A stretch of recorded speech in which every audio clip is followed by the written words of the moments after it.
Mark Ward personally played a very significant role, and it's pretty modest in probably saying that today, but I wanted everyone to recognize that his role in organizing all this was enormous, and we all owe him a debt of gratitude, and thank you. So Mark, thanks for being here today. Thank you, Myron. Thanks very much, and nice to see everybody again.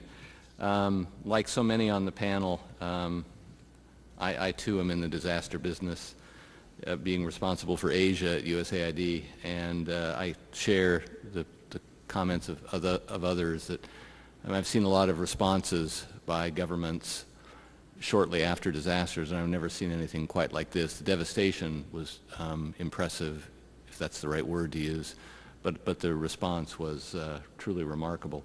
I'm going to talk about something a little bit different and then come back to China.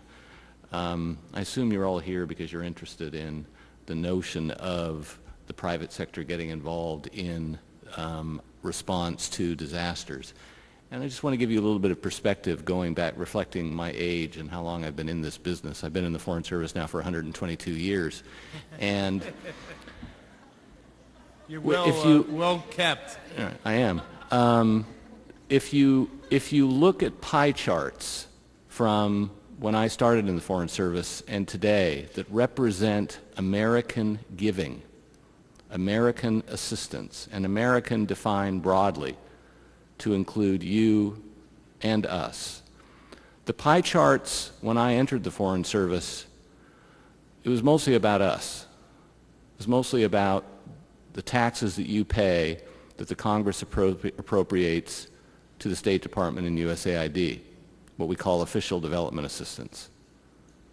Pie chart doesn't look like that anymore. The pie chart today is mostly about you. We have become a relatively smaller piece of the pie. Diaspora giving, foundation giving, NGOs with their own sources of income, and the private sector are the majority today. And now we're the government, we're slow, takes us a while to see trends, but we've seen this one. And as a result of that, and I think this is something that we really need to give the Bush administration some credit for, over the last 8 years, I've been in the job I'm in now for almost 5, we are turning more and more to the private sector when there is a disaster, natural and man-made, to help. Because we see the value, the importance of making sure that all the American giving is coordinated, makes sense, and is as effective as possible. And knowing that we have resources in many countries around the world where disasters hit that you may not have, namely a USAID office, can be helpful. And we've put together some very successful initiatives with the private sector. The tsunami was sort of the first one, and they've all been different. The Pakistan earthquake was terribly successful. They're wrapping up the work that they did, those 5 companies, very soon. We've also put together public-private partnerships for some man-made disasters, and some of your companies have been involved in Lebanon and in the West Bank to try to help Palestinian youth. We've put one together for women's empowerment after the assassination of Benazir Bhutto to try to reach out to women and small NGOs run by women across the Muslim world to try to help them get into more positions of leadership. And then most recently, this one with the China earthquake. And what's fascinating for me, having been involved in a lot of these, is to see how different they are. And there's no greater contrast than the public-private partnerships that we put together for the 2 big earthquakes, Pakistan and China. If you look at the Pakistan earthquake CEO effort with us, it was characterized by companies that for the most part, didn't know a whole lot about Pakistan. You had a very large USAID presence there. You had a very large commitment of U.S. government funds to the relief and reconstruction effort. And you had the CEOs deciding to pool their funds and agree on a brand for their effort. It was called the South Asia Earthquake Relief Fund. Go to their website. You can read all about it. The contrast with this effort is completely different. Virtually no USAID presence in the country. The U.S. government's contribution, I appreciate the nice remarks of the DCM, but our contribution was pretty limited, and it was during the relief phase. No, I said no USAID presence there, and the CEOs of the companies that participated in the effort decided they did not want to set up a fund, they did not want to pool their resources, and they did not want to brand.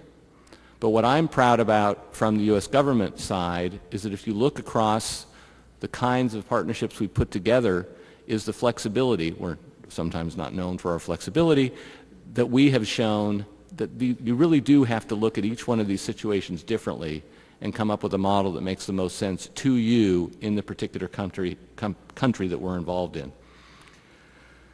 It'll be interesting to see whether the new administration next year continues this trend of reaching out to you when a disaster hits. And I think the best indicator will be the first natural disaster after January 20th, whether some of your CEOs get a phone call from the White House.